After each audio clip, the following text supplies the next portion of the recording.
Hello दोस्तों, जय श्री महाकाल। कैसे हैं दोस्तों आप लोग। दोस्तों, जैसा मेरा आपसे वादा था, आज से हम शुरू कर रहे हैं अपनी रहस्य की कहानियों को बताना। जो जो चीज़ मेरे साथ बीती हैं, पिछले कई सालों का अनुभव है मेरे पास। ऐसी बहुत सारी चीज़ें हुई हैं मेरे साथ जो कि मैं आपको बताना चाहता हूँ। ऐसी जगह जिनके नाम भी आज तक आपने नहीं सुने होंगे, ऐसी चीज़ों के बारे में मैं आपको बताऊँगा जो कि मेरी आंखों देखी हुई हैं। तो आप लोग तैयार हैं दोस्तों इस चीज़ के लिए। आज से हम इस नई चीज़ की शुरुआत कर रहे हैं महाकाल भोलेनाथ का नाम लेके, क्योंकि आज तक जितनी भी दुविधाओं में मैं फंसा हूँ दोस्तों, मुझे बचाने वाले सिर्फ मेरे भोलेनाथ ही थे। उन्होंने हर कदम पे मेरी सहायता की है, हर कदम पे मुझे बचाया है। अगर आप आंख बंद करके तसल्ली से दिल से उन्हें एक बार याद करो ना दोस्तों, तो वो ज़रूर आते हैं और आपकी मदद ज़रूर करते हैं। बस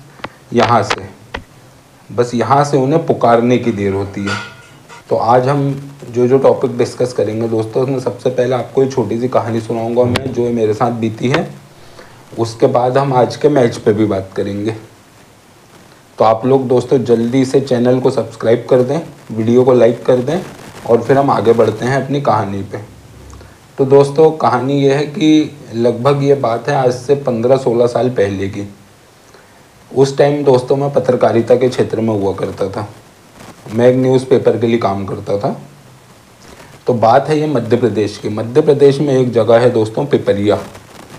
एक बार हमारे पास फ़ोन आया कि पिपरिया में कोई एक ऐसे बंदे हैं, 3-4 लोग हैं, एक साधु बाबा हैं जो कि आसमान से पैसों की बारिश करवाने का दावा करते हैं। वो ये कहते हैं कि फला ये 3-4 सामान जो उन्होंने हमें बताए कि ये 3-4 सामान आप लेके आओ तो आसमान से मैं पैसों की बारिश आपके ऊपर करवा दूंगा। अब उन्होंने उसका पूरा प्रोसेस बताए थे कि वो पैसा कहाँ से आता है, कौन सा पैसा होता है। उनके हिसाब से कहना ये था कि ये किसी की ब्लैक मनी होती है, जो लोग काला धन इकट्ठा करके रख देते हैं ना अपने पास कैश के रूप में। तो वो वहाँ से जिन्नों के, प्रेतों के, आत्माओं के थ्रू वो उसे यहाँ बुला के उसकी बारिश करवाते हैं, लेकिन उसके लिए कुछ सामान की ज़रूरत पड़ती है। तो जैसे ही हमें ये खबर मिली दोस्तों, उत्सुकता जागी हमारे अंदर। अब उत्सुकता जागी तो जाना ही था। तो मैंने अपने 2 साथियों को और फ़ोन करके बुलाया और मैंने कहा चलो। अब हम लोग करीब 500-600 किलोमीटर का सफ़र करके वहाँ पहुँचे, सिर्फ ये देख लें कि इनके दावे में कितना दम है। हमारे पहुंचने के बाद क्या होता है दोस्तों, जो 3-4 सामान उन्होंने बुलवाए थे हम वो वहाँ लेके गए। जैसे ही हम वहाँ पहुँचे उस सिटी में, पिपरिया में, तो वहाँ पे वो बंदे हमें मिले, 2 बंदे उनके। उन्होंने हमसे वो सामान लिए और उन्होंने हमसे 5,000 रुपये मांगे। तो जैसे ही उन्होंने रुपए मांगे तो एक बार दिमाग में बात आई कि यार ये पैसे क्यों मांग रहे हैं। लेकिन हमें सारी चीज़ देखना था, तो हमने 5,000 रुपये उनको दे दिए कि ये 5,000 रुपये आप रखो और हमें दिखाओ। तो ये बात थी लगभग दोस्तों शाम के 7-8 बजे होगा।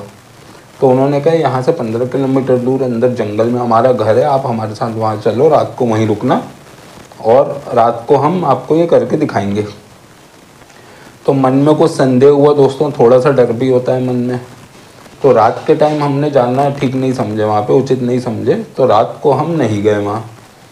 हमने कहा आज हम रात को होटल में रुक रहे हैं, हम कल सुबह आपके पास आएंगे, तो कल शाम को आप ये काम हमें करके दिखा देना। तो उन्होंने पहले थोड़ी बार उन्होंने हमसे कहे कि आप चलो चलो चलो हमारे घर चलो। हमने कहा नहीं भाई, हम होटल में रुक रहे हैं, आप जाइए। हम होटल में रुक गए दोस्तों उस टाइम रात को। दूसरे दिन अर्ली मॉर्निंग, मतलब 10-11 बजे होगा, हम नहा धो के रेडी हुए, सब कुछ हुआ, तो वो हमें लेने आ गए। तो उस दिन तो हमें जाना ही था। अब हम उनके साथ पहुँचे उनकी जगह पे। दोस्तों मैं कैसे बताऊँ आपको, एकदम सुनसान जगह, मतलब कोई बंदा नहीं, कोई कुछ नहीं, दूर तक सिर्फ और सिर्फ खेत ही खेत। खेत में के बीचों बीच 2 कमरे का एक घर बना हुआ, जो जहाँ पे वो हमें ले गए। वहाँ पे 2-3 लोग, 2 लोग तो हमें लेने आए थे, 2 वहाँ पहले से ही बैठे थे और एक बाबा जी बैठे हुए थे जिन्होंने मेन काम करना था। अब हम पहुंच गए, उन्होंने हमें खाना वाना खिलाया, पानी वानी पिलाया। तो थोड़ा सा संकोच करते हुए हम लोग उसको खा गए खाने को। चलो हमने कहा ठीक है। उसके बाद दिन भर दोस्तों उनसे हमारी काफ़ी सारी बातें हुई हर चीज़ को लेके, कि कैसे होता है, क्या होता है और क्या क्या चीज़ें होती है। उन्होंने बहुत सारी बातें हमें बताएं। अब रात का दोस्तों 8 साढ़े 8 शाम का बज गया था। 8 साढ़े 8 बजे उन्होंने कहा चलो आप हमारे साथ। दोस्तों 2 कमरे के घर से निकाल के वो हमें ले गए, करीब 2-2.5 किलोमीटर पैदल हमें चलना पड़ा, खेत के बीचों बीच। थोड़ी बहुत झाड़ी जंगाली थी आजू बाजू, और बीच में उन्होंने ऐसी सफ़ेद सी चादर बिछाई चौकोनी सी, और उसके आजू बाजू हमको बिठा लिए और वो खुद भी बैठ गए।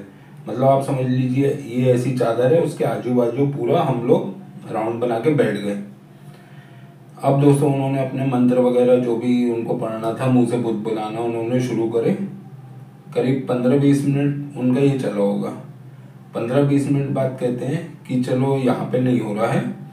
तो वो चादर उन्होंने उठाए और वहाँ से करीब 100-200 कदम दूर झाड़ियों के पीछे बिछा के आ गए। कहते हैं अब वापसी चलो। वापसी जब हम लोग आए तो फिर उन्होंने बैठ के 10-15 मिनट अपना जो भी मुंह से उनको बोलना था, ऊपर आह्वान करके, हाथ करके, ये करके, वो करके, जो भी मुद्राएं उन्होंने बनाना था बना के अपनी उन्होंने पढ़े। और पढ़ने के बाद एक कोई चीज़ उन्होंने ऐसे नीचे फेंके तो वहाँ से आग जलने लगी। अब वो क्या चीज़ थी दोस्तों हमें नहीं पता, क्योंकि साइंस भी बहुत तरक्की कर चुका है, ऐसे ऐसे केमिकल आते हैं हमें पता है, या सच में कोई शक्ति थी हमें नहीं पता, हमने ध्यान भी नहीं दिया। हमने कहा चलो ठीक है। कहते हैं चलो काम हो गया। अब दोस्तों जहाँ वो दूसरी जगह चादर बिछा के आए थे ना, वहाँ पहुँचे। वहाँ पहुँच के क्या देखते हैं कि 100 और 50 के कुछ नोट, करीब वो 10-12 हज़ार रुपये रहे होंगे, ऐसे उस चादर पर बिखरे हुए थे। तो कहते हैं कि ये बारिश हुई है ऊपर से, ये इतनी हो पाई अभी। तो हमने कहा बाबा जी आपकी हमारी बात तो हुई थी कि आप 2 करोड़ 5 करोड़ ऐसी बारिश होगी, तो ये तो थोड़े से पैसे हैं। तो कह रहे हैं ना कुछ सामान में आपने गलत ले आए हो, ये है वो है, जिस कारण से कुछ बाधा आ गई है, तो ये कम हुआ है। अब कह रहे हैं अगली बार आप फिर से सामान लेके आना और फिर से 5,000 रुपये लगेंगे, तब फिर पूरा काम होगा। और हाँ एक चीज़ मैं आपको बताना भूल गई, इस बीच में क्या हुआ, जब हम पूजा पे बैठे थे ना पहली बार, तो उन्होंने हम सबके मोबाइल रखवा लिए थे अपने पास, कि मोबाइल अगर आप लोगों के पास रहेगा तो इसमें बाधित हो जाएगा काम। तो मैंने अपना मोबाइल अंदर वाली पॉकेट में रख लिया था, अंदर आप समझ लो अंडरवियर के वहाँ पे। तो मैंने अपना मोबाइल दिया नहीं, बाकी मेरे दोनों साथियों ने अपने मोबाइल सब कुछ दे दिए उनको।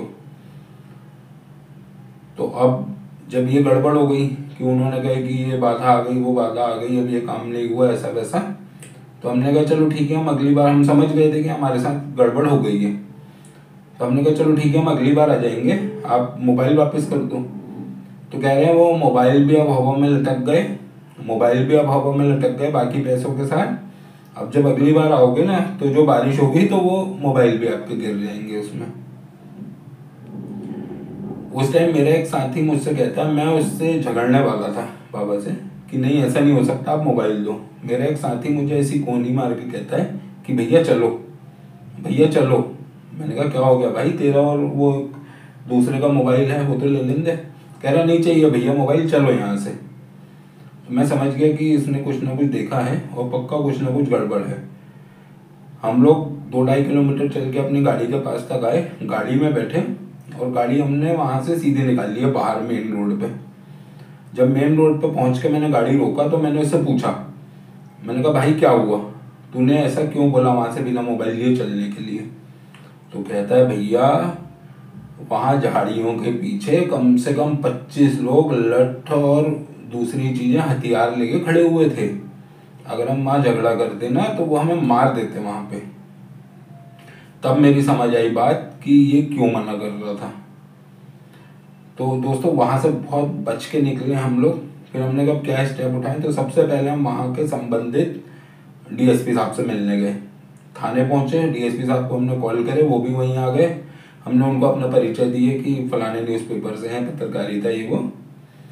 उन्होंने दोस्तों इतनी हेल्प करे हमारी, उन्होंने तुरंत वो जो गांव था जहाँ पे वो खेत था, उस गांव का क्या था, आसपास के करीब 70 गांवों का एक ही सरपंच था वहाँ पे, जिसकी पूरी चलती थी।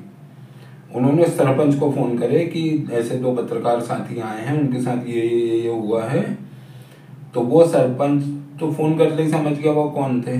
उसने फट से कहा कि ये जो आपके पत्रकार साथी हैं ना, ये सपेरों की बस्ती में पहुंच गए थे, वो सपेरे लोग हैं।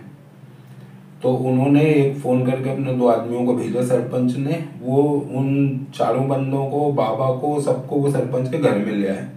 हम भी पुलिस के साथ वहाँ पहुँच गए। तो जैसे ही उसने हमको पुलिस के साथ देखे, तुरंत उनकी हवा टाइट हो गई। तुरंत उन्होंने सब सच सच बता दिया कि हमारा सिर्फ पैसे लूटने का प्रोग्राम था इनसे और कुछ नहीं था। तुरंत उनके मोबाइल भी वापसी करे।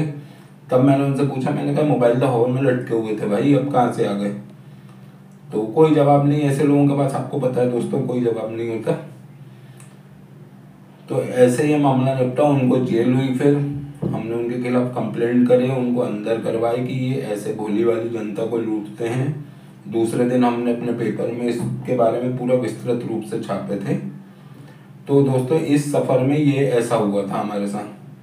कई लोग होते हैं दोस्तों, लोभ लालच में शॉर्टकट के जरिए पैसा कमाने के चक्कर में ऐसी चीज़ों में फंस जाते हैं। देखिए, मैंने पहले आपसे कहा था कि जरूरी नहीं कि एक चीज़ गलत हो तो सारी चीज़ें गलत हो उससे जुड़ी हुई। रहस्य की बहुत सारी चीज़ें ऐसी हैं जो सत्य भी होती हैं, जो कि मैंने अपनी आंखों से भी देखा हूँ। लेकिन आज की ये कहानी सुनाने का आपको ये मतलब था कि ये मेरे साथ हुआ है। अब जो मैंने सच्ची चीज़ देखा था, जो सच्चे में एक बाबा जी थे जिन्होंने मुझे कुछ करके दिखाए थे, वो कहानी मैं नेक्स्ट एपिसोड में सुनाऊंगा आपको। ऐसी दोस्तों मेरे पास कम से कम 500 अनुभव हैं, एग्जाम्पल हैं, जो कि मेरे साथ हुए हैं अलग अलग जगह पे। भगवान जी की जगह पे पिपरिया से नज़दीक एक पचमढ़ी एक जगह है, वहाँ का एक बहुत बड़ा रहस्य है। खंडवा का एक बहुत बड़ा रहस्य है। महाराष्ट्र में बुरहानपुर का एक बहुत बड़ा रहस्य है जो मैंने अपनी आंखों से देखा हूँ। तो दोस्तों पिछले कई सालों में पूरे देश में घूम घूम के जो मुझे अनुभव प्राप्त हुआ है, वो सारी चीज़ें मैं आप लोगों को इस कहानियों के माध्यम से बताने वाला हूँ। तो दोस्तों अगर ये आपको पसंद आएंगी, ये वीडियो भी अगर आपको पसंद आ रहा हो, ऐसी कहानियाँ सुनने का आपको शौक़ हो, सच्ची घटनाएं जानने का आपको शौक़ हो, तो फटाफट से चैनल को जल्दी से सब्सक्राइब करें दोस्तों, और वीडियो को लाइक करें, ताकि आपको ऐसी कहानियों का अपडेट का नोटिफिकेशन रोज के रोज आता रहे और आप सुन के इसको आनंदित हो पाओ। और कभी मौका मिले तो हम साथ में जाके भी अनुभव कर सकते हैं ऐसी जगह पे। सिर्फ मैं आपको कहानी नहीं सुनाऊंगा, मैं अब कहीं जाऊंगा तो उसको वीडियोलाइज करूंगा, उस चीज़ को वीडियो बना के आपको दिखाऊंगा कहानी के साथ। तो दोस्तों जल्दी से चैनल को सब्सक्राइब कर दें और वीडियो को लाइक कर दें। आज की कहानी में फिलहाल इतना ही दोस्तों। जय श्री महाकाल। अब बात कर लेते हैं दोस्तों आज के मैच के बारे में। आज का जो मैच है दोस्तों आईपीएल का, वो लखनऊ और पंजाब के बीच में है, जो लखनऊ के ग्राउंड में है। तो आज का मेरा भविष्यवाणी ये कहती है कि आज का मैच पंजाब जीत सकता है। आज आप पंजाब पे दांव खेल सकते हैं। दोनों टीम की तरफ से अगर 2-2 प्लेयर की मैं बात करूं दोस्तों, तो विशेष रूप से आज लखनऊ में आपको केएल राहुल की तरफ ध्यान रखना है। और एक वेस्ट इंडीज का प्लेयर है मेयर करके, अगर वो खेलता है तो उस पर जरूर ध्यान रखना है दोस्तों। ये दोनों की प्लेयर आज साबित होंगे। पंजाब की तरफ से अगर मैं 2 प्लेयरों की बात करूं दोस्तों, तो प्रभ सिमरन एक प्लेयर है जो बैटिंग करता है, उस पर आपको विशेष ध्यान देना है आज। और दूसरा वो ऑस्ट्रेलिया का प्लेयर है, उसका नाम भूल जाता हूँ मैं बार बार, ऑस्ट्रेलियन ऑलराउंडर जो है ना, जो खेल रहा है पंजाब की तरफ से। ये 2 प्लेयर हो जाएंगे पंजाब की तरफ से। तो ये 2 लखनऊ की तरफ से, 2 पंजाब की तरफ से, इन की प्लेयरों पे आपको फोकस रखना है अपना। और पंजाब आज का मैच जरूर जीतेगी। कल वाला कॉन्टेस्ट आज भी हमारा बराबर कायम है। अगर आप लोगों का गैस सच्चा हो जाता है, आप लोग मैसेज मुझे कमेंट करिए। अगर आप लोग सच्चा अनुमान लगा लेते हैं तो आपको मेरी तरफ से एक सरप्राइज गिफ्ट जरूर मिलेगा। ओके दोस्तों, तो पंजाब पे खेलिए बेफिक्र होके, आराम से जीतिए, आराम से उड़ाइए, कोई परवाह नहीं। मिलते हैं कल ऐसी ही अच्छी सी एक वीडियो में। जय श्री महाकाल।